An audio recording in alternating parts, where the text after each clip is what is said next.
یقین مانیں ڈالر کا ریٹ جو ہے وہ بہت نیچے آ سکتا ہے، آج بھی آ سکتا ہے. پھر آپ کہیں کہ گردشی قرضے ہیں تو یہ آپ کسی اور کو کہیں نا، مجھ جیسے کو جو سمجھتا ہے یہ باتوں کو، یہ اکنامکس جانتا ہے، اس کو مت کہیں کہ یہ ایک منظم سازش ہے پاکستان کے پروسیس کے خلاف. امریکہ کے لیے سروائیو کرنا یہ 2-3 سال جی جینوئنلی مشکل ہے.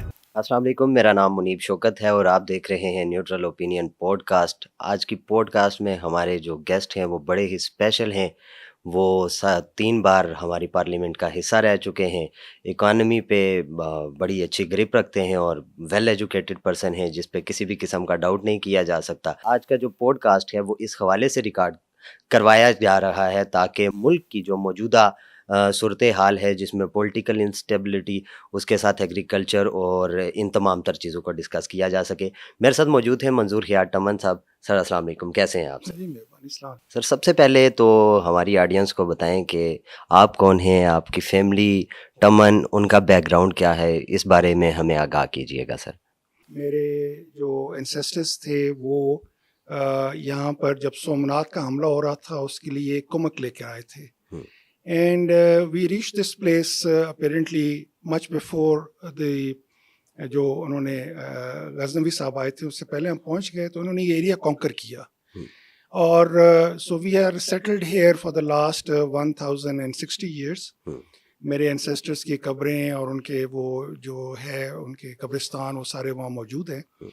اور اس وقت سے لے کے اب تک ہم پاکستان سے پہلے بھی اور پھر پاکستان بننے کے بعد بھی اپنی ٹرائب کے اندر ہمارے اللہ تعالیٰ نے ایک مقام دیا ہوا تھا.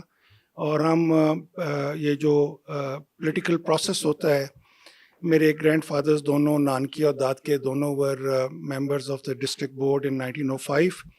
میرے جو نانا تھے وہ ہی was a member of the All India Congress in 1887 I gas.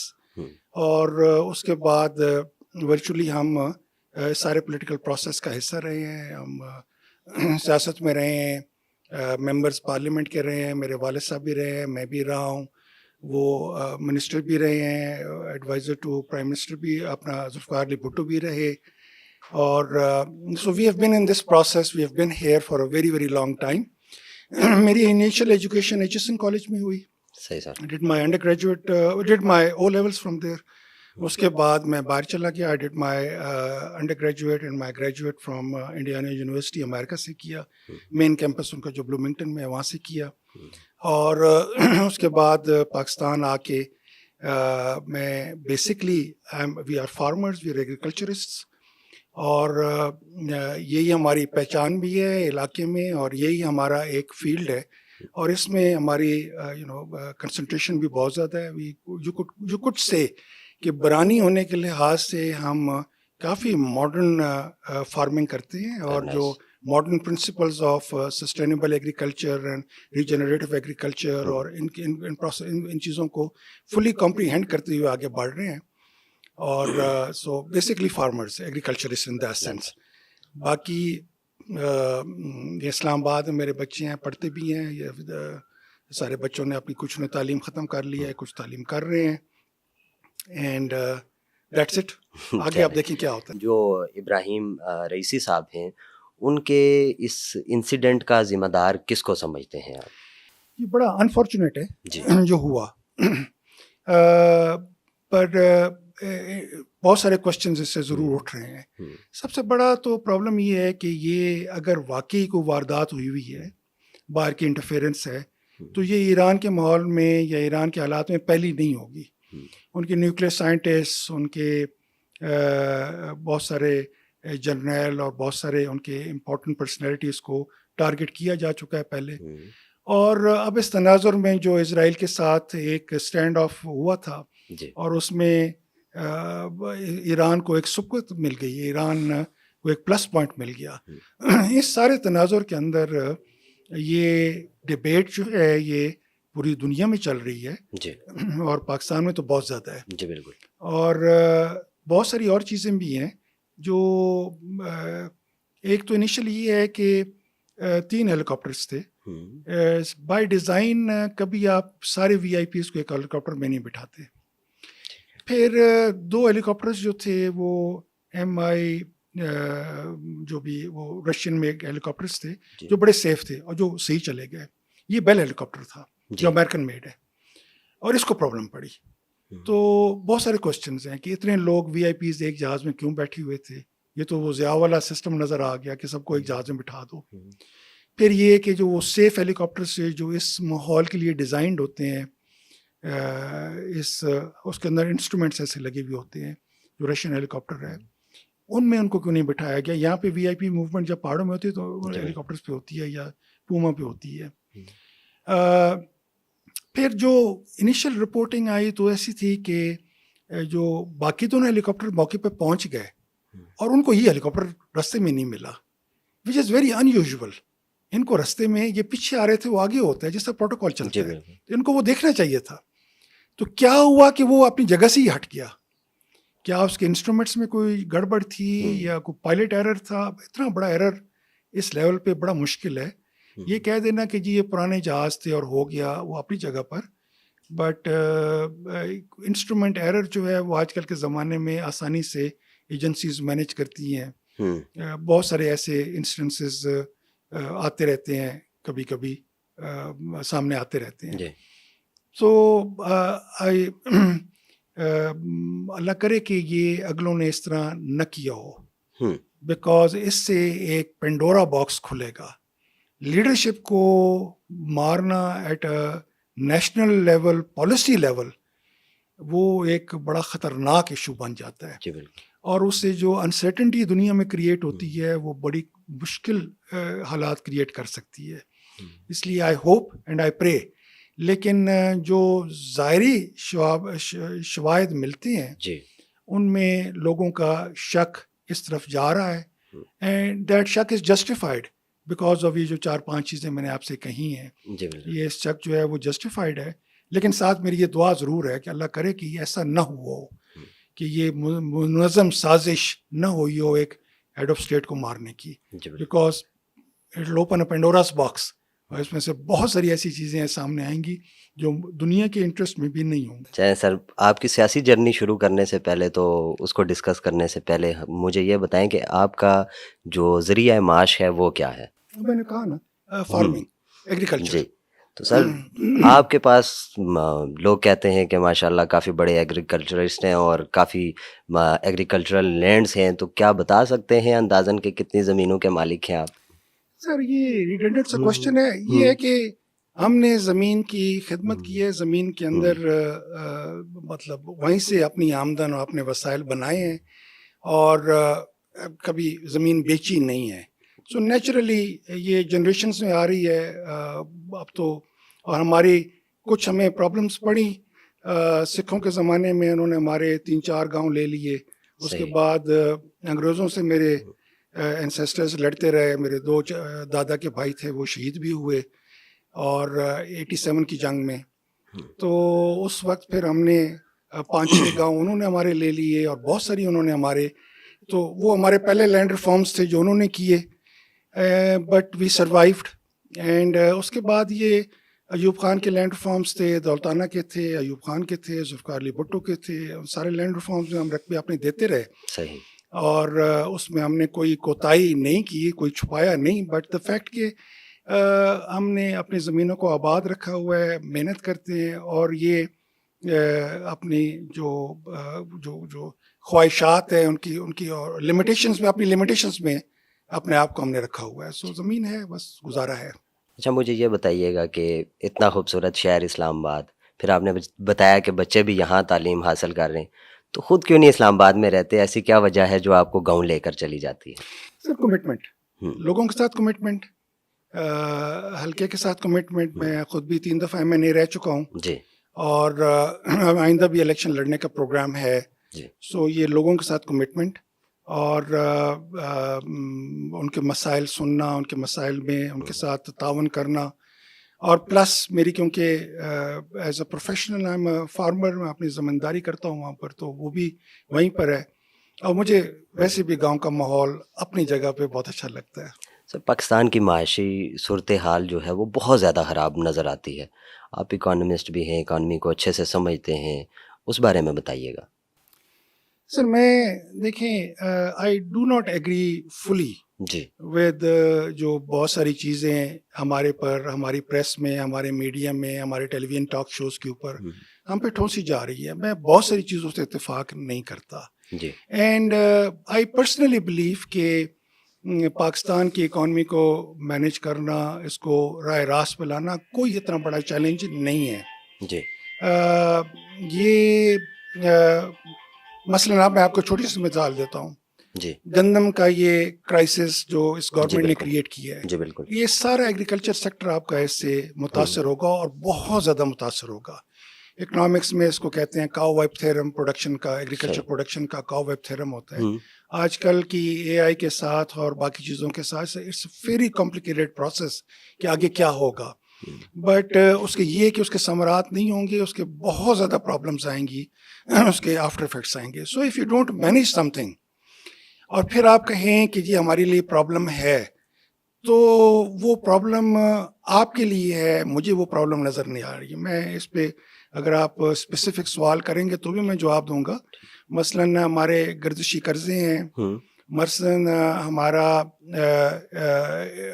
جو بینکنگ اسٹرکچر ہے, جو انڈسٹریل پروڈکشن ہے, جو ایگریکلچر پروڈکشن ہے, ہر چیز کے اندر. اور کوئی نہیں ہے کہ ہم نے کوئی باہر سے کوئی وہ انگریزوں کے بغیر ہمارے میں اتنا عقل یا سمجھ نہیں ہے. آپ رائٹ بندے رائٹ جگہ پہ لگائیں, یہ کوئی اتنا بڑا ایشو ہے ہی نہیں. میں چھوٹی سی آپ کو مثال دے دوں. اگلے دن بھی پرائم منسٹر صاحب کہہ رہے تھے کہ ہمیں 1.5 ٹریلین 1.25 یا 1.5 ٹریلین روپیز ہمیں اور ٹیکس لگانا پڑے گا کیونکہ یہ کمی ہے.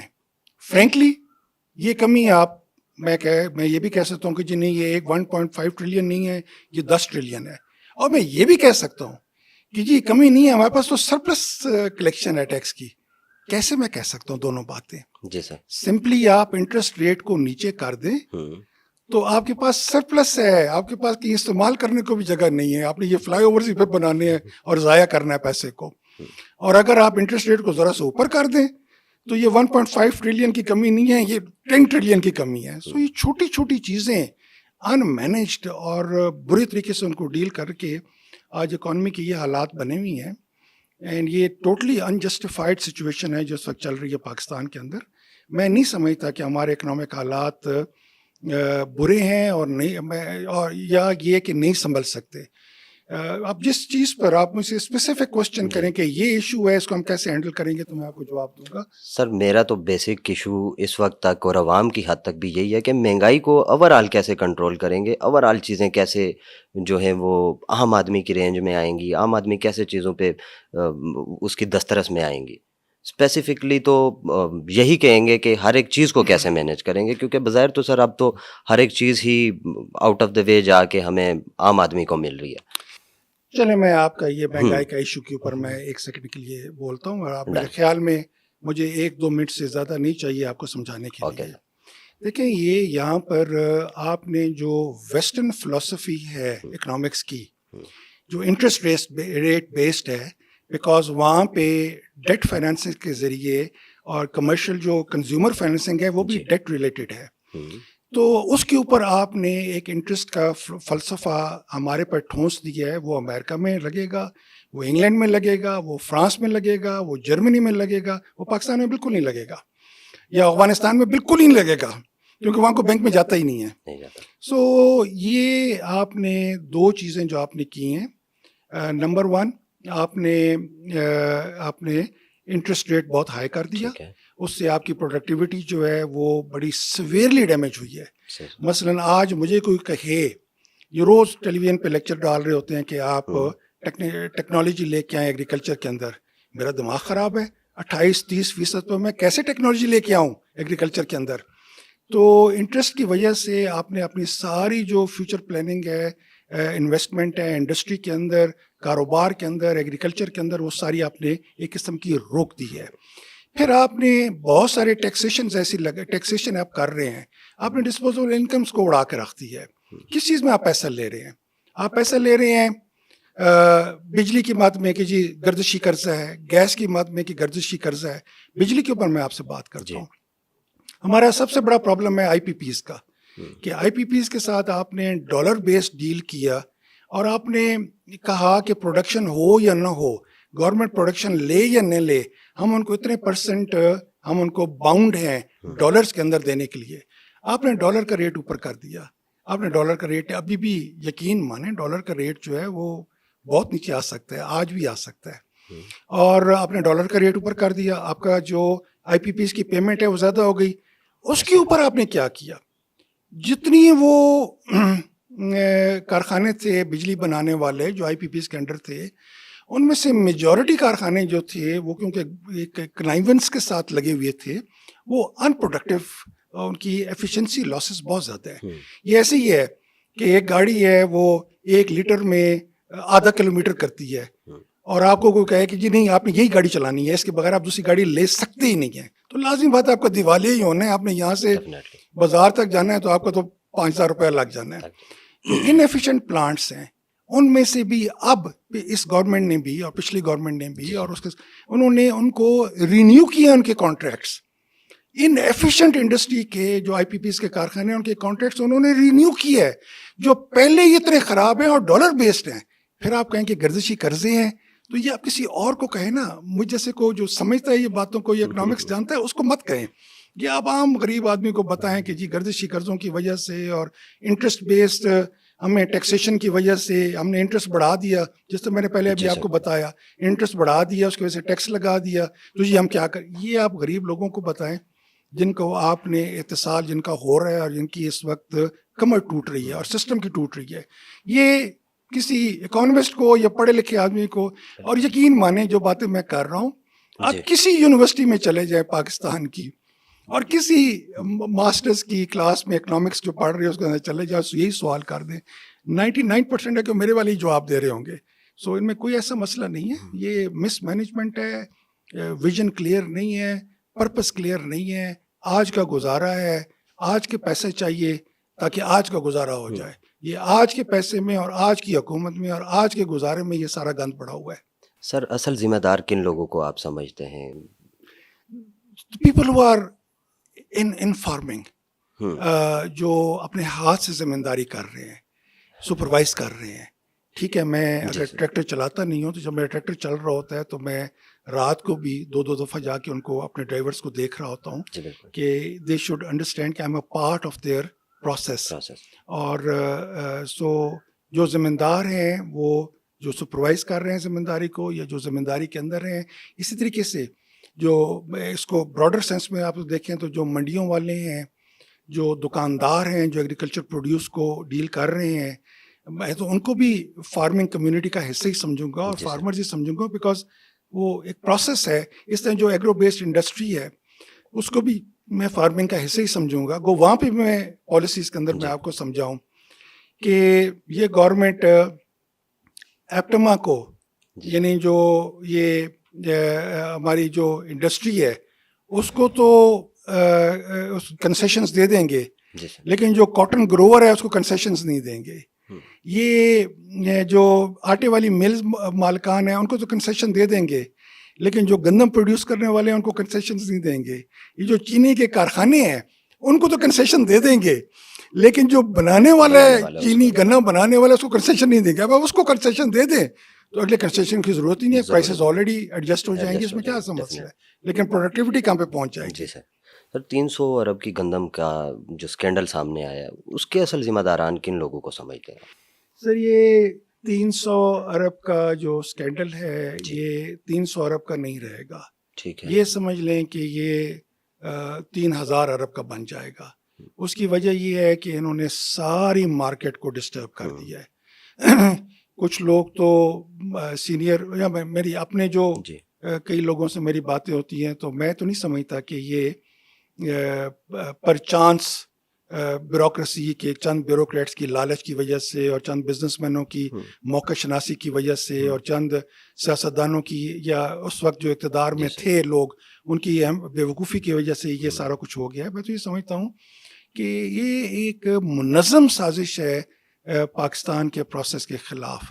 آپ نے اربن سیکٹر کو تباہ کر دیا, انڈسٹری کو آپ نے بند کر دیا, آپ نے ریٹیل کا کام روک دیا, آپ نے تمام کنزیومر جو تھی اکانومی تھی اس کو ڈسٹرب کر دیا, آپ نے ڈسپوزیبل انکم کو وائپ آؤٹ کرنے کی کوشش کی ہے اربن سیکٹر کے اندر. جو وائس سیکٹر آپ کا سروائیو کر رہا تھا وہ رورل سیکٹر تھا, جی بالکل, جو اپنے تئیں سروائیو کر رہا تھا. آپ نے تو بجلی کا ریٹ بڑھا دیا, ڈیزل کا ریٹ بڑھا دیا, اور فرٹیلائزر کا ریٹ آپ نے دگنا کر دیا. یعنی میں نے 3,000 کی بجائے 6,000 پہ یوریا کھاد اپنی گندم کے اندر ڈالی, آپ نے اس کو دگنا کر دیا. لیکن زمیندار کی محنت سے اور اللہ تعالیٰ کی مہربانی سے جو موسمی حالات تھے, آپ کو یہ بمپر کراپ مل گئی. تو پھر آپ نے کیا کیا؟ آپ نے کہا ان کی ایسی تیسی. آپ نے تو پرپز جو آپ کا جو پرپز ہے وہ ایگریکلچر کے جو پالیسیز ہیں وہ ایگریکلچر کے انٹرسٹ میں اور فارمر کے انٹرسٹ میں نہیں ہیں. اور آپ نے ایک مسلمہ بات, ایک اور بھی بڑی انٹرسٹنگ آپ نے بات کی.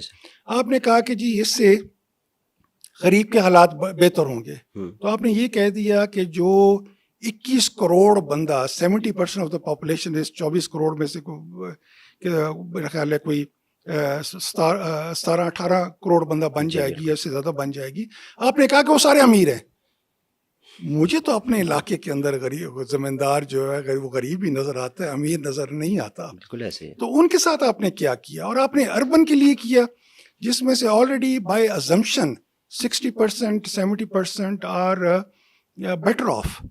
جو 20-30% ہے اس کے لیے اگر آپ نے کیا تو آپ نے 1 کروڑ 2 کروڑ بندوں کے لیے یہ کیا, اور آپ نے 22-23 کروڑ 21-22 کروڑ بندوں کا آپ نے ساری اکانومی کو ڈسٹرب کر دیا. سارا رورل سیکٹر, آپ کی ساری گروتھ رورل سیکٹر میں ہو رہی تھی. آپ کی ساری پروڈکٹیوٹی, ابھی بھی آپ فگرز دیکھ لیں, جو آپ جی ڈی پی کے فگرز یہ ابھی بنا رہے ہیں, کمپائل کر رہے ہیں, اس میں میکسیمم گروتھ جو ہے وہ ایگریکلچر سیکٹر سے آ رہی ہے. یہ 4% کہہ رہے ہیں, اور مے بی اس سے بھی اوپر چلی جائے. تو یہ ساری گروتھ جو ہے میجورٹی گروتھ وہاں سے آ رہی ہے. انڈسٹریل سیکٹر جو ہے پوری آپ کا, آپ بینکنگ کے, آپ جو اسٹیٹ بینک کے فگرز آئے ہیں اس میں جہاں پہ جو ہمارا جو لون لیتے تھے کاروباری لوگ اور استعمال کرتے تھے سسٹم کے اندر, بینک لونز جو تھے وہ 1.5 ٹریلین روپیز کے نزدیک تھے. آج وہ 200 ارب پر پہنچ چکے ہیں, یعنی 1500 ارب سے وہ 200 ارب کے نزدیک پہنچ چکے ہیں. اتنی آپ کی جو کاروبار ہے وہ نیچے چلا گیا ہے. اور جو چل رہا ہے وہ جو 200 ارب بھی آپ نے لیا ہے اس میں سے بھی آپ کیلکولیٹ کریں گے تو میجورٹی یا ایگرو بیسڈ ہوگا یا ایگریکلچر میں جا رہا ہوگا. باقی تو مجھے کسی چیز میں کوئی کاروبار نظر نہیں آ رہا. آپ نے ایز اے پالیسی اس کو تباہ کیا ہے. سو جب زمیندار بول رہا ہے, ایک اس کو بچائیں, اس 17-18 کروڑ بندے کو بچائیں, جو واقعی غریب ہے اس کو بچائیں, ایک اپنے ایگریکلچر رورل سیکٹر کی گروتھ کو اور پاکستان کی گروتھ کو بچائیں. ورنہ آپ کا سارا, اب میں چھوٹی سی آپ کو مثال دیتا ہوں. زمیندار گندم سے پیسہ لیتا ہے, اس کے بعد وہ اس میں لگاتا ہے, کپاس میں لگاتا ہے, پھر کپاس سے پہلے پیسہ لیتا ہے, گنے میں لگاتا ہے. ایک پروسیس چل رہا ہوتا ہے. آپ کی 40 لاکھ ایکڑ کی آپ کی اسیسمنٹ تھی کہ ہم کپاس کاشت کریں گے پنجاب میں. 5 دن پہلے تک کپاس جو تھی وہ 25 لاکھ ایکڑ پہ کاشت ہوئی. 15 لاکھ ایکڑ زمیندار کپاس کاشت ہی نہیں کر سکا تب تک. اب پرائم سیزن گزر چکا ہے کپاس کا, اب لیٹ کاشت کا سیزن آ رہا ہے. لازم بات ہے اس کی ییلڈز بھی کم ہوں گی. کوئی اٹھ کے مجھے کہے گا کہ جی نہیں ہم 30 مئی تک ہمارا ٹارگٹ ہوتا ہے. 30 مئی تو آ جائے گا, پر لیٹ کاشت از لیٹ کاشت نا. آپ نے جو پرائم ٹائم تھا وہ بھی آپ نے ضائع کس بات پہ کیا؟ سمپلی اس بات پر کہ آپ نے زمیندار سے پیسہ. اب اس کا کیا امپیکٹ پڑے گا؟ آپ کو کپاس کی پروڈکشن آپ کی نیچے آئے گی, آپ کو باہر سے کپاس امپورٹ کرنی پڑے گی. آپ کی جو کپاس بیسڈ لیبر ہے, خواہ وہ رورل ہے خواہ وہ کارخانے سے اٹیچڈ ہے, وہ ڈسٹرب ہوگی.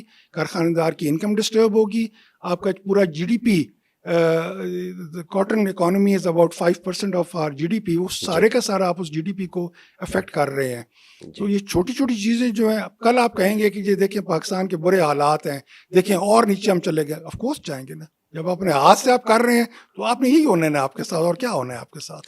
سر, آپ کے سیاسی حریف سردار ممتاز ٹمن, ان کے بیٹے آصف ٹمن جو کہ فوڈ سیکیورٹی کے اس وقت سیکرٹری تھے, ان پہ اس کا الزام لگایا گیا ہے. اس کو کیسے دیکھتے ہیں آپ, کیا سمجھتے ہیں؟ بدقسمتی ہے. If he is involved تو he shouldn't have been. از وہ رورل بیسڈ ہے اور اس کو ذمہ دار کا اور ملک کا خیال کرنا چاہیے تھا. اف از انوالوڈ تو اٹس ویری بیڈ. جی اور جو بندہ غلطی کرتا ہے اس کو اس کی سزا ملنی چاہیے. بالکل. لیکن اگر وہ انوالو نہیں ہے تو ہی ہیز ٹو ڈیفینڈ ہم سیلف. الزام آپ درست کہہ رہے ہیں, الزام ان پہ لگ رہا ہے اور وہی مین جو آخری سگنیچر پروبیبلی انہیں کی تھی. سر تھوڑا سیاست پہ بات کرتے ہیں. آپ کے والد جو ہیں وہ ذوالفقار علی بھٹو کے بہت قریب تھے, آپ نواز شریف کے کافی قریب رہے ہیں, اس بارے میں بتائیے گا ہمیں. Changing tides, changing times, changing personalities, changing Pakistani realities. دیکھیں اس زمانے میں آپ پاکستان جو تھا اس کے حالات بالکل ڈفرینٹ تھے. جی and Zulfikar Ali Bhutto was a new light, a new idea, a new phenomenon in our politics. اور نظر آ رہا تھا کہ ٹائم ان کو ملے گا آگے اور ان سے ساتھ کچھ پازیٹیو کوئی نیگیٹو چینجز آئیں گے. انفارچونیٹلی انیشیل چینجز جو تھے وہ نیگیٹو ہی رہے. ہماری انڈسٹری, ہماری ایگریکلچر, یہ سارے سیکٹرز بڑے بری طرح افیکٹ ہوئے. لیکن جو ایک امید تھی کہ وہ سسٹم کو آگے لے کے چلے جائیں گے, اور انہوں نے بہت کچھ کیا اپنے تائیں. نیوکلیئر کے اندر, وہ ڈسپورا کے اندر انہوں نے اور بہت کچھ کیا. اس کے بعد جو نئی ایک چیز سسٹم کے اندر آئی, اور آپ دیکھیں کہ اگر نواز شریف ایکٹیو نہیں رہتے تو آج بھی پارٹی کو پرابلم ہونی شروع ہو جاتی ہے. جی بالکل. Nawaz Sharif was a good introduction, اور ان کا ایک اپنا سٹائل تھا, ایک طریقہ کار تھا. اینڈ اس میں کوئی شک نہیں کہ جب وہ ان کی حکومت رہی اور وہ ایکٹیولی سسٹم کے اندر رہے تو ان کی کنٹریبیوشن بھی دوسروں کی بنسبت بہت اچھی رہی. جی خامیاں غلطیاں تو آپ کسی کی پوائنٹ آؤٹ کرنا شروع کر دیں تو آپ اسی پہ فوکس کر لیں تو نکل آتی ہیں. بٹ ایک جنرل امپریشن, ایک جنرل اکانومی کے لحاظ سے دیکھ لیں, پراسپیرٹی کے لحاظ سے دیکھ لیں, انفراسٹرکچر کے لحاظ سے دیکھ لیں, ایک فیوچرسٹک لحاظ سے دیکھ لیں, تو I am glad I was a part of that process. اب دیکھیں آئندہ کیا ہوگا, کس طرح چلے گا. I hope he plays a strong role in the system, نہیں تو بہت سارا چیلنجز بن جائیں گے پارٹی کے لیے اور پاکستان کے لیے بھی. سر آج آپ نواز شریف کو بطور سیاستدان کیسا سمجھتے ہیں اور عمران خان کو بھی؟ فرینکلی دیر از نو کمپیریزن. اوکے. نواز شریف نے جو کیا وہ اس نے پرفارم کر کے دکھایا. صحیح ہے. اور جو انہوں نے باتیں کی اپنے دور کے اندر, اپنے اقتدار کے اندر, وہ انہوں نے پرفارم کر کے بھی دکھائیں. اور یہ کہ انہوں نے he stood up to his principles also. انہوں نے بڑے بڑے مقابلے بھی کیے but he stood up to his principles also, اور اس کی ان کو سزا بھی ملتی جی رہی. بالکل. عمران خان صاحب نے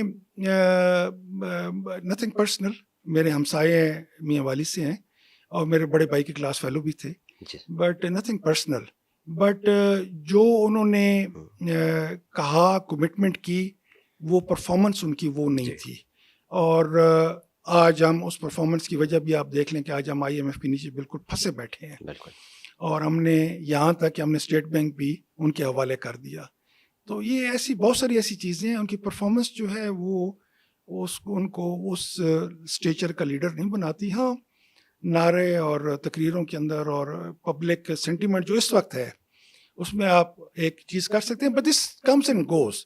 دیر واز اے ٹائم جب بھٹو کے علاوہ آپ کچھ سوچ بھی نہیں سکتے تھے اس ملک میں. دیر واز اے ٹائم جب نواز شریف کے علاوہ آپ اس ملک میں کچھ سوچ ہی نہیں سکتے تھے. آج وہ ایک فنامینون ہے, but politics is very complicated. وہ گراس روٹ سے شروع ہوتی ہے اور پالیسیز اور انیشیٹوز پہ چلی جاتی ہے اور فیوچر اس میں, اور پھر اس پر ہسٹورینس کی بحث آتی ہے, اس میں بہت لوگوں کی بحث آتی ہے. آج کی politics is different, social media based politics ہے. بالکل. لیکن سو دیر از اے لاٹ آف ڈفرینس. میں ان کو آپس میں اس طرح, ان کے اوپر بھی پیک تھی, بھٹو پر صاحب پہ بھی پیک تھی, اس سے پہلے بھی بہت سارے ایسے گزرے ہیں چند لوگ جن پر پیک آئی, اس طریقے سے ان پہ بھی پیک ہے. بٹ وہ آتی جاتی چیز ہے سیاست کے اندر. The point is performance. سر 2018 میں پی ٹی آئی کی جانب سے ایک بیانیہ دیا جاتا ہے کہ قومی خزانے جو ہیں وہ بالکل خالی ہیں. اس بات میں کتنی صداقت تھی؟ نہیں, 2018 کی آپ بات کر رہے ہیں؟ جی سر. نہیں, اس کی وجہ یہ تھی کہ 2017 کے اندر جی جب لاسٹ گورنمنٹ تھی 2018 کے اندر ہی تھی، اس وقت یہ بحث چل رہی تھی IMF، world bank, Asian development bank کہ گروتھ ریٹ 6.4 ہے یا 6.1 ہے یا 6.2 ہے. گورنمنٹ آف پاکستان کہی تھی 6.5 ہے. یہ بحث چل رہی تھی. ٹھیک اینڈ ہے. یو کوڈ سی کہ وہ ایک دن کی موومنٹ نہیں تھی، وہ ایک پروسیس کی موومنٹ تھی. 2013 سے لے کے 2018 تک کی موومنٹ تھی، جس کی وجہ سے ایک گروتھ بیس آپ کا سامنے آ رہا تھا. اس کے بعد اور اس میں کوئی پرابلم نہیں تھی. آپ کے انٹرسٹ ریٹس جو تھے وہ 5-6% پہ تھے، 7% پہ تھے. آپ کا ڈالر جو تھا وہ 100 روپے 105 روپے پہ تھا. جی بالکل. آپ کی گندم اور باقی چیزیں جو تھیں وہ اسٹیبل اکانومی تھی، گروتھ پیٹرن ٹھیک تھے. آپ کی جو LLM تھی، لارج اسکیل مینوفیکچرنگ تھی، وہ میرے خیال میں if I recall it correctly وہ کہیں 13 سے 14% کے نزدیک تھی، may be more then that. تو آپ کی گروتھ بالکل ٹھیک تھی، آپ کی ہر چیز ٹھیک تھی، ڈالر ٹھیک تھا. تو یہ کہہ دینا کہ وہ وقت خراب تھا، آئی ڈس ایگری ود دیٹ. پھر اس کے بعد جو پالیسیز آئیں جب خان صاحب آئے اور ایک کنفیوژن ملک میں پیدا ہوئی، اور پھر وہ تقریروں تک ہی رہی، ٹیلی ویژن کی تقریروں تک ہی رہی، اور پرفارمنس جو کے اندر جو کمی آئی اس کی وجہ سے ایک بہت بڑا. اور پھر ایک پرابلم یہاں آتا ہے کہ انہوں نے 2021 کے اندر یہ کہا کہ جی ہمارا گروتھ ریٹ جو تھا وہ 6% سے اوپر چلا گیا تھا. آج ہی میں کہیں پڑھ رہا تھا. That is not correct. آپ نومبر 2021 کے، اکتوبر 2021 کے، ایون ارلی دسمبر 2021 کے فگرز اٹھا کے دیکھیں تو گورنمنٹ خود کہہ رہی تھی کہ جی وہ نیگیٹو 3% گروتھ نہیں تھی، وہ 1% گروتھ تھی، وہ یہ تھا وہ تھا. پھر یکلخت 6% پہ. اس کو انہوں نے کیا ری basing.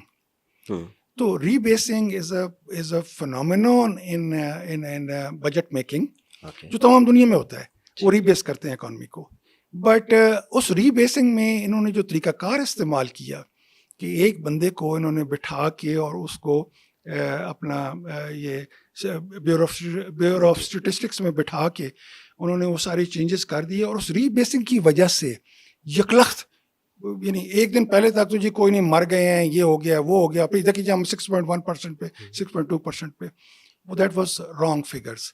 That was a re based economy کے فگرس تھے، وہ بیس نہیں کرتے تھے. اچھا، اس کا ایک پرابلم بھی پڑ گیا کہ جب پھر IMF کے پاس ہی مذاکرات کے لیے گئے تو انہوں نے کہا جی ایسا ٹیکس گھٹ لایا سی، کیونکہ آپ کو تو 6.1% گروتھ ہے، آپ کو تو اتنا ہونا چاہیے تھا، اتنا ہونا چاہیے تھا.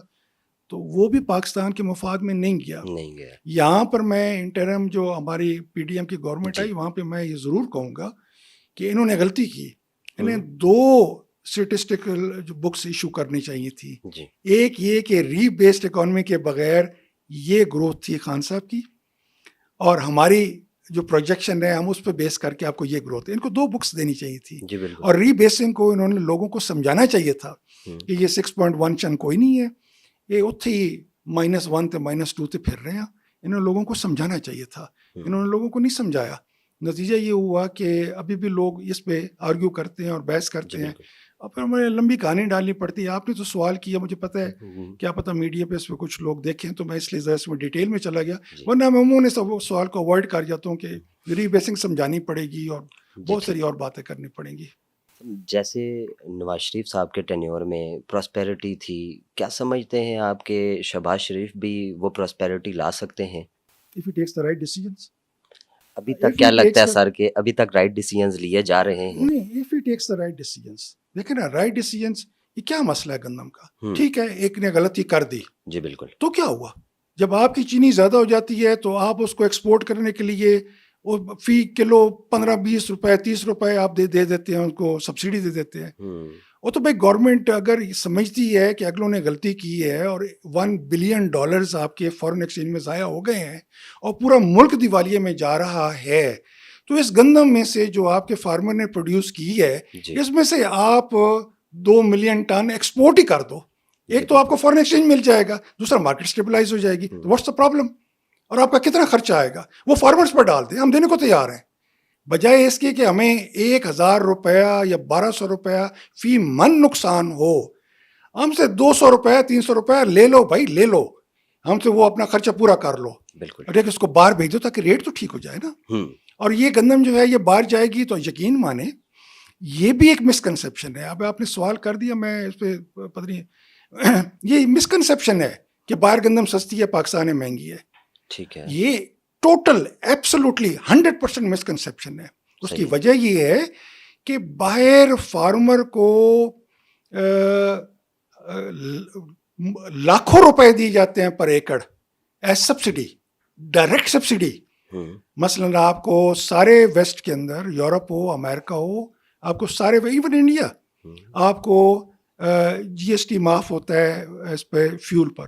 آپ معاف کریں تو آپ کا 45% 50% جی ایس ٹی وہ لگ رہا ہے, اس کو اپنا لیوی لگ رہی ہے, آپ اس کو معاف کر دیں تو فارمر کو ڈیزل ملے گا 40% اندر سے نکال دیں, تو 300 روپے ہے تو 120 روپے اندر سے نکال دیں, تو فارمر کو ڈیزل ملے گا 180 روپے میں. تو پھر کیا پرابلم ہے؟ اس طریقے سے ان کی بجلی کے اندر ان کو ایڈوانٹیج ہے, ان کے اوپر بجلی کی ریٹ ان کی ڈفرینٹ ہے. ان کی جو لوننگ ہے وہ 0.5%, امریکہ میں 0.5% ہے میجورٹی آف دی ایگریکلچر جو امپلیمنٹس ہیں. پاکستان کی طرح 30% نہیں ہے. وہ جو کمپنیز بنا رہی ہیں ایگریکلچر امپلیمنٹس بنا رہی ہیں, اس پر جو آپ لونز لے رہے ہیں بینکس کے ساتھ, ایگریکلچر لونز ہیں, فری لوننگ بھی ہے, بڑے ان کے کم ریٹ ہیں.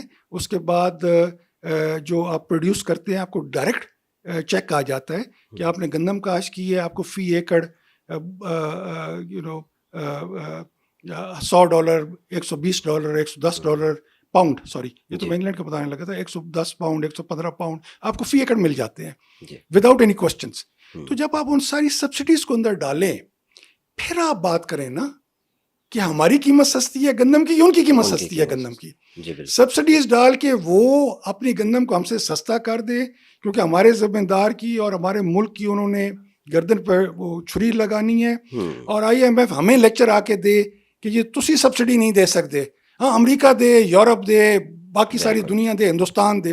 ہندوستان کی آپ سبسڈیز چیک کریں, یقین مانیں فی ایکڑ ہندوستان کی جو سبسڈی ہے وہ پاکستانی روپوں میں اندازاً کوئی 26-27 ہزار روپے پہنچ جائے گی فی ایکڑ سبسڈی جو ان کی دے رہے ہیں ڈفرینٹ فارمز میں. ہمارا ٹریکٹر اگر 34 لاکھ کا ہے تو ان کا ٹریکٹر جو ہے وہ آئی انڈرسٹینڈ پیرٹی بھی ہے, وہ آپ کو 3.3% ان کا اور ہماری کرنسی میں فرق بھی آتا ہے, اور اس فرق کو اندر نکال کے بھی ان کا ٹریکٹر جو ہے وہ آپ کو 10-12 لاکھ میں 8-7-8 لاکھ میں مل رہا ہے. ہمارا ٹریکٹر جو ہے وہ 30-35 لاکھ میں مل رہا ہے. ان کا ڈیزل اور ریٹ پر, ہمارا اور ریٹ پر. پیرٹی کو آپ ڈال کے اندر جو روپے کی فرق ہے اس کو اندر ڈال کے بھی, تو ہاؤ کین وی کمپیٹ؟ پھر آپ یہاں آ کے آپ لوگوں کو لیکچر دیتے ہیں کہ جی وہ تھے جی باہر تو بڑی سستی ہے, دیتے زمیندار لٹ کے کھا گیا ہے, اس وجہ سے قیمت گھٹائیے. یہ غلط بات ہے. اتنی آپ سبسڈی دیں, ہم دنیا پہ چھا جائیں گے. دنیا کا کوئی ملک ایسا نہیں ہوگا جو ہم سے گندم نہ لے رہا ہو. اور اگر ہمیں سبسڈی نہیں دے رہے اور ہم اپنی فل قیمت کے سے اوپر دے رہے ہیں, آپ نے فرٹیلائزر کمپنیز کو سبسڈی دی اور کہا کہ جی کھاد جو ہے وہ 2300 پہ 2400 پہ آپ کو یوریا ملے گی, پوری مارکیٹ میں 3000 پلس تھی, اور جب آپ نے یہ دوبارہ عقل مندی دکھائی تو وہ 6000 کے نزدیک میں نے لی ہے, 57,000 کی لی ہے, وہ بھی دوسرے شہر سے لے کے آؤں, ٹرانسپورٹیشن کاسٹ ڈالوں تو اندازاً 6000 مجھے پڑے گی اس کی کاسٹ. تو ہاؤ کین وی کمپیٹ؟ جو امبیلنس ہے. اچھا, اس کے علاوہ اور بھی بہت ساری طریقے ہیں ایگریکلچر کو سپورٹ کرنے کے, ایگریکلچر کو گرو کرنے کے, ایگریکلچر کی جو فنڈامنٹلز ہیں ان کو سمجھنے کے اور بھی بہت سارے طریقے ہیں. پرابلم یہ ہے کہ 99% لوگ جو بڑی بڑی یونیورسٹیز میں پڑھ کے آتے ہیں, barring a few like me, جو اپنے گھر سے پیسہ لے کے جاتے ہیں اور پھر ایگریکلچر میں ہی آتے ہیں, ایگریکلچر سے ہی جاتے ہیں, ایگریکلچر میں ہی آتے ہیں. جو یونیورسٹیز میں پڑھتے ہیں اور شہروں میں رہتے ہیں اور کمپیوٹر پہ بیٹھ کے کام کرتے ہیں اور آپ لوگوں کو انٹرویوز دیتے ہیں, وہ ذمہ دار نہیں ہوندے. جی بالکل, وہ ان کا کچھ اور پروفیشن ہوتا ہے. تو وہ 2-4 آرٹیکلس پڑھ کے 2-4 باتیں سن کے ادھر ادھر کام کر کے وہ گورنمنٹ کو ایڈوائز کرنے پہ بھی لگ جاتے ہیں اور ایکسپرٹس ہی بن جاتے ہیں. They are not genuine experts.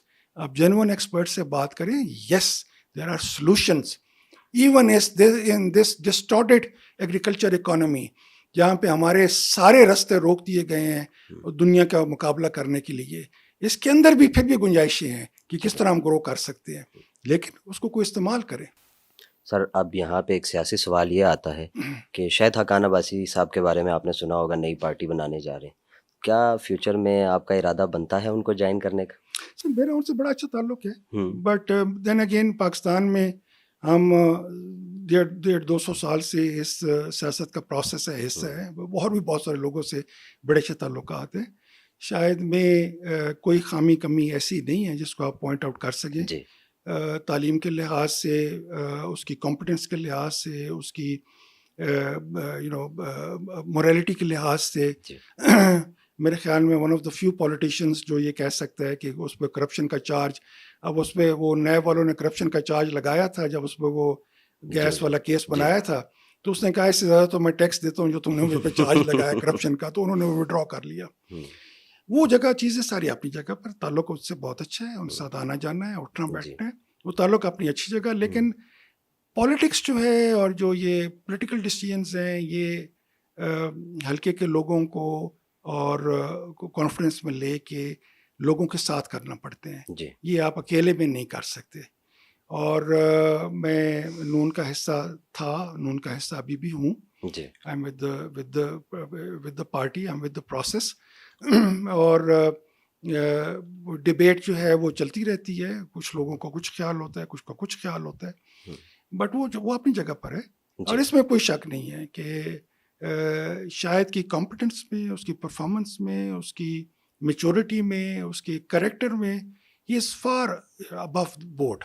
جی اس میں کوئی شک. سر پاسٹ کی بات کریں تو کہا جاتا ہے کہ 12 اکتوبر کو آپ کو وزیر اعظم کا مشیر بنانا تھا، نواز شریف صاحب کا، لیکن 13 اکتوبر کو جو ہے جنرل مشرف، پرویز مشرف صاحب وہ مارشل لا لگا دیتے ہیں. سر وہ واقعہ کیا ہے؟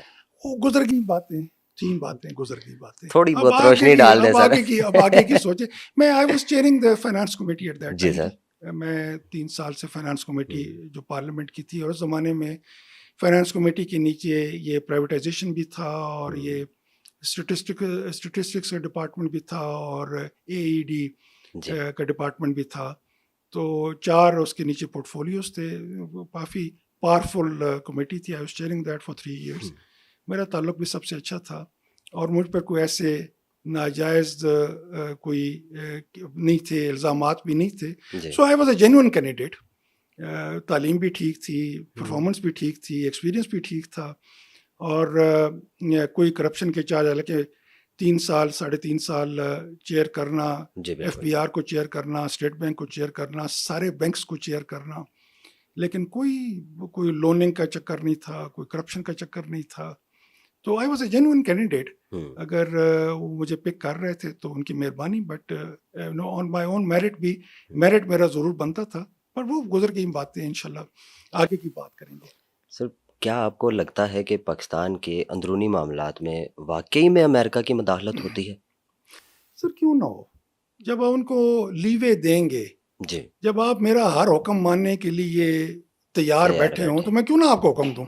جی بالکل. سوال یہ ہے کہ international politics international realities are changing.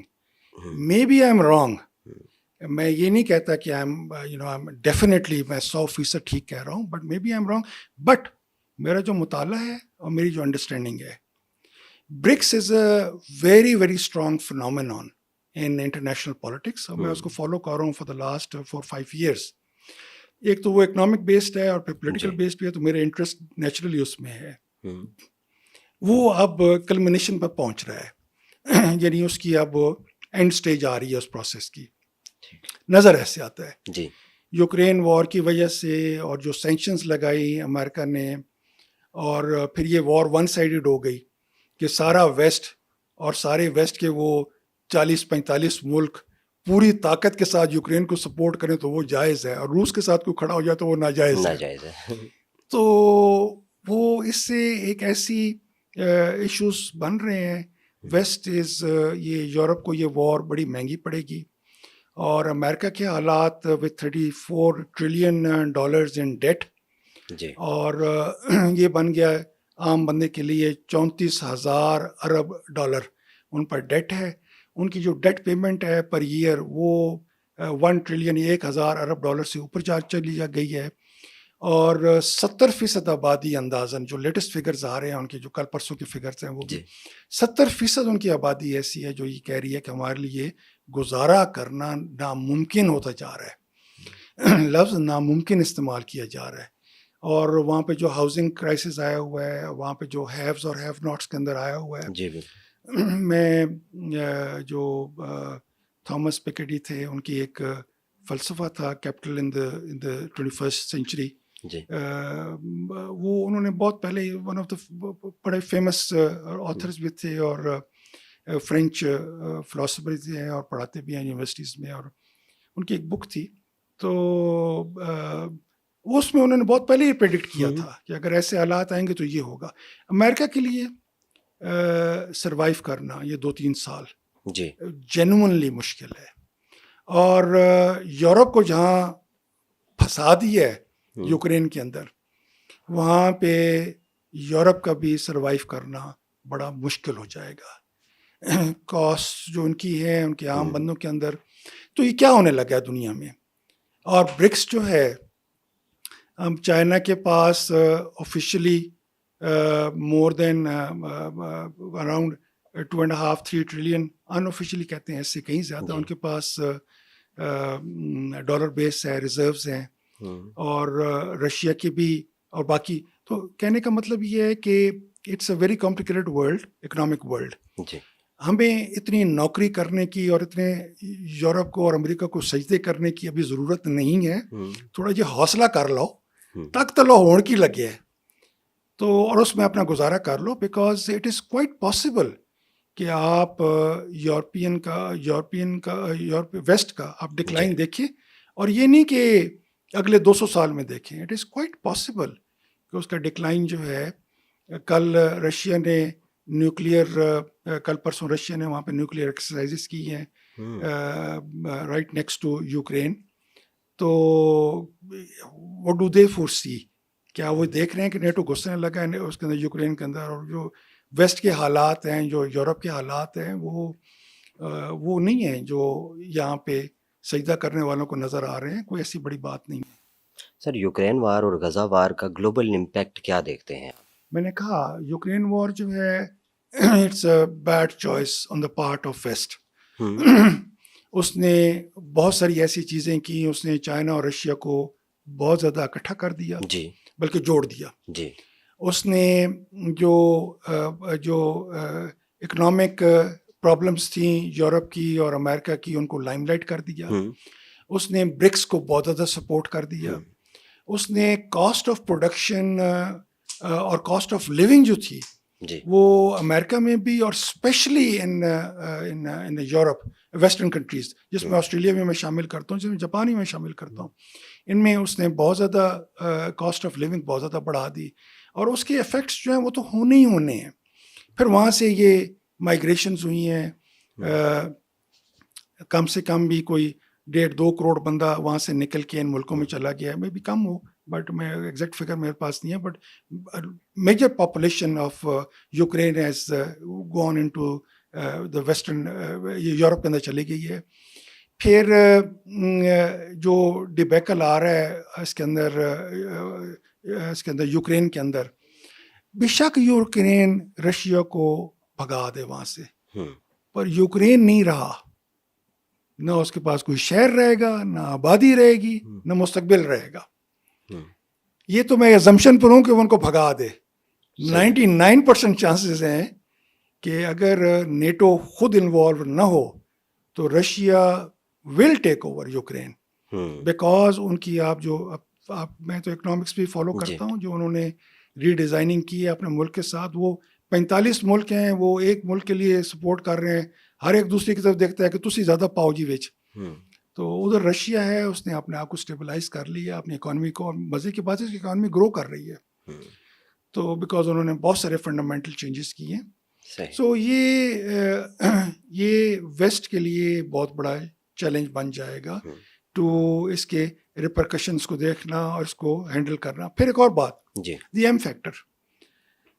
ہم نے افغانستان میں مجاہدین لے کے آئے, اور اس کے بعد بہت سارے انہوں پرابلم رہی, بہت سارے عرصہ. وہاں بھی ایم فیکٹر کہ وہاں پہ مجاہدین تو نہیں ہیں, مرسنریز آ رہے ہیں, اور ان مرسنریز نے پھر ان ملکوں میں واپس جانا ہے. کوئی انگلینڈ سے آ رہا ہے, کوئی جرمنی سے آ رہا ہے, کوئی امریکہ سے آ رہا ہے, کوئی فرانس سے آ رہا ہے, کوئی کہاں سے آ رہا ہے, کوئی کہاں سے, انہوں نے واپس جانا ہے.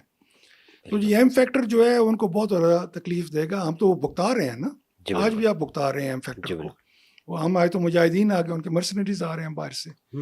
تو اور بہت ساری چیزیں ہیں. اسی طریقے سے غازہ وار جو ہے, جی آئی ایم سرپرائزڈ کہ ان کے جو نیٹ ورک ہے, یہودی نیٹ ورک جو ہے, یہ بڑا ڈومیننٹ نیٹ ورک ہے پوری دنیا کے اندر. کوئی آپ اندازہ کر لیں نا, کوئی مسلمان ملک ابھی تک کھل کے بول نہیں سکا. بڑا ڈومیننٹ ان کا سیٹ اپ ہے, سارا ویسٹ ان کے ساتھ کھڑا ہوا ہے. لیکن آپ دیکھیں کہ جو فریکچرز آ رہے ہیں ایون ویسٹ کے اندر, بہت بڑے بڑے فریکچرز آ رہے ہیں. اینڈ آئی فور سی ارریسپیکٹو کہ اسرائیل وہاں پہ جیتتا ہے یا ہارتا ہے, آئی فور سی کہ جو یہ فریکچر جو اس میں دراڑیں پڑ رہی ہیں ویسٹ کے اندر, وہ آنے والے ٹائم میں اسرائیل کے لیے اور جوز کے لیے بڑا مشکل حالات کریٹ کر دیں گی. اور جو موومنٹ ہے وہ پہلے بھی بہت دفعہ آ چکی ہے دنیا کے اندر ان کے خلاف. اور آئی فور سی کہ جو یوتھ کی موومنٹ ہے, جو انٹیلیجنشیا کی موومنٹ ہے, آج امریکہ کی اسٹیٹ آئی ہے, لیٹسٹ پول آیا ہے, 55% کہتے ہیں کہ اسرائیل بند کرے ہر چیز کو. اور آج 3 یورپین ویسٹرن کنٹریز نے, کل کے پرسوں 3 ویسٹرن کنٹریز نے کہا کہ بھی ہم ریکوگنائز کرنے لگے ہیں, کرتے ہیں پیلسٹائن کی اسٹیٹ کو. بہت بڑی چیزیں ہو رہی ہیں دنیا کے اندر. سو یہ جنگیں جو ہیں اس زمانے کے اندر, you have to have a very very strong moral and political stand on. اس کے بغیر فائنینشیل بیس ہی بہت بڑا, جو اسرائیل کو اور اس کی امریکہ کو بھی جو مار پڑ رہی ہے, فائنینشیل مار پڑ رہی ہے. ایک انہوں نے ریڈ سی بلاک کیا ہے, ہوتیز نے مصیبت ڈال کے رکھ دی انہوں نے ان سب کو, اور بلینز اور ٹریلینز آف ڈالرز کے وہ ٹریڈ کے انہوں نے روک کے رکھ دی ہے, ڈسٹرب کر رہے ہیں. سو یہ اس کے ریپرکشنز جو ہیں یہ اتنے چھوٹے نہیں رہیں گے. And this is a lesson for the world leaders also, کہ جنگیں جو ہیں وہ تواڈی میڈی نہیں رہے گی. جنگ جو ہے وہ ساری اس میں بہت. سر جیسے پریویس گورنمنٹ نے ان پہ کرپشن کے الزامات لگائے, تو کیا آپ سمجھتے ہیں کہ وہ ایک ایسے انسان تھے؟ وہ دیکھیں وہ اور ایشوز ہیں, وہ ایک لمبی بحث شروع ہو جائے گی, کوئی چیز ثابت تو نہیں ہوئی نا. جی بالکل. تو اس لیے وہ لمبی بحث آ جائے گی, کورٹ سے ہینڈل کیا. میں تو یہ سمجھتا ہوں کہ پر وہ اب بہتر اس مجھ سے تو بہتر خود کامنٹ کر سکتے ہیں, بٹ میری پرسنل اوپینین آپ لیں تو یہ ہے کہ ان کے وکیلوں نے ان کا کیس کو بہت بری طریقے سے ہینڈل کیا. اور سمپلی ایک ہی آرگومنٹ تھا کہ جی جو یہ بزنس ڈیلز, جب وہ ان کی وہ ایج لیول یا وہ ڈومیننس لیول نہیں تھا, تو ان کے والد صاحب مینیج کرتے تھے. آپ کو کوئی غلطی نظر آئے تو آپ پوائنٹ آؤٹ کریں, بجائے اس کے انہوں نے ساری ذمہ داری لے لی اور پھر اس کو پورا نہیں کر سکے. تو بہرحال وہ کورٹس کے پاس ہے, ایشو ہے, لیٹ ہسٹری ڈیسائیڈ. کورٹس کو ایسی چیز ثابت نہیں کر سکے پوائنٹ بلینک. سر مجھے یہ بتائیں کہ تاریخ میں پاکستان کی میں کوئی وزیر اعظم اپنا ٹینیور پورا نہیں کر سکا, اصل ذمہ دار کن لوگوں کو سمجھتے ہیں سر؟ دیکھیں لیڈرشپ کی ذمہ داری ہوتی ہے کہ وہ ڈیلیور کرے. یہ کہہ دینا کہ میرے حالات ایسے تھے اور حالات ایسے تھے, یہ مطلب لیکن یہ لیڈر کی ذمہ داری ہوتی ہے کہ وہ حالات کو ٹھیک کرے اور اس چیلنج کو فیس کرے اور چیلنج میں کامیاب ہو. اور دنیا کے تمام لیڈرز جو بڑے بنے ہیں, جی بالکل, کیا ان کو پرابلمز نہیں ہوں گی؟ کیا ان کے لیے مسائل نہیں ہوں گے؟ کیا ان کے اندر فیملی کے اندر اور اسٹیبلشمنٹ کے اندر اور جوڈیشری کے اندر اور عوام کے اندر ان کے لیے ایشوز نہیں ہوں گے؟ But they take them head on, they survive. اور یہی ان کی نشانی ہوتی ہے, خواہ وہ چرچل ہو, خواہ وہ روزاویلٹ ہو, خواہ وہ کوئی بھی ہو, اپنے خواہ وہ ہمارے اپنے پیغمبر ہوں, کوئی بھی ہو, جو لیڈرشپ ہے اس کی ذمہ داری ہے. So this is no excuse, but he should have handle those things better. اور لوگوں کا ان پہ کانفیڈنس تھا, ان کی ذمہ داری تھی.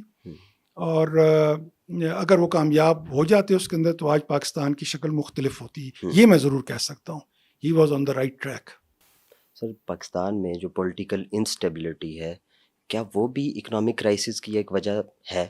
سر یہ لازمی بات ہے نا, اکنامک کرائسس جو ہے وہ بہت ساری چیزوں کو جنم دیتا ہے, ٹھیک جس ہے میں یہ پولیٹیکل انسرٹنٹی بھی آ جاتی ہے, سامنے آ جاتی ہے. ٹھیک ہے اور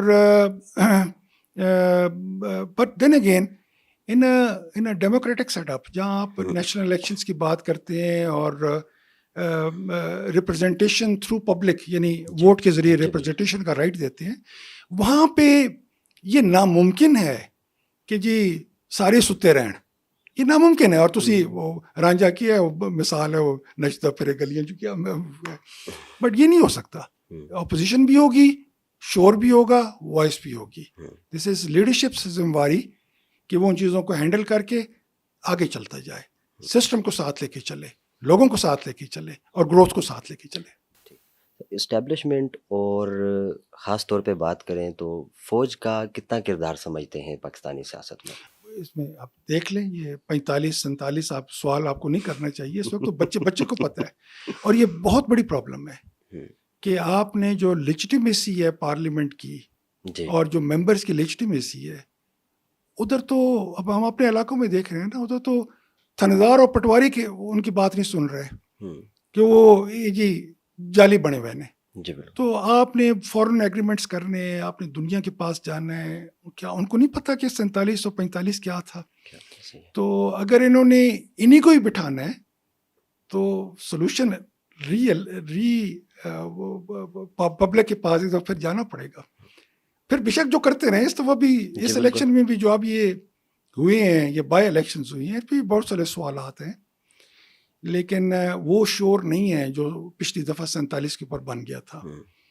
تو جب تک آپ دوبارہ ری الیکشن میں نہیں جائیں گے, جب تک آپ دوبارہ اپنی عقل مندی سے یا اپنے نان انٹرفیئرنس سے یا لوگوں کی صلاحیت سے ایکچوئل نمائندگی سامنے لے کے آئیں گے, یا وہ نمائندگی سامنے لے کے آئیں گے جس پر لوگوں کو اعتماد ہو, تو آپ کیسے گورنمنٹ چلائیں گے؟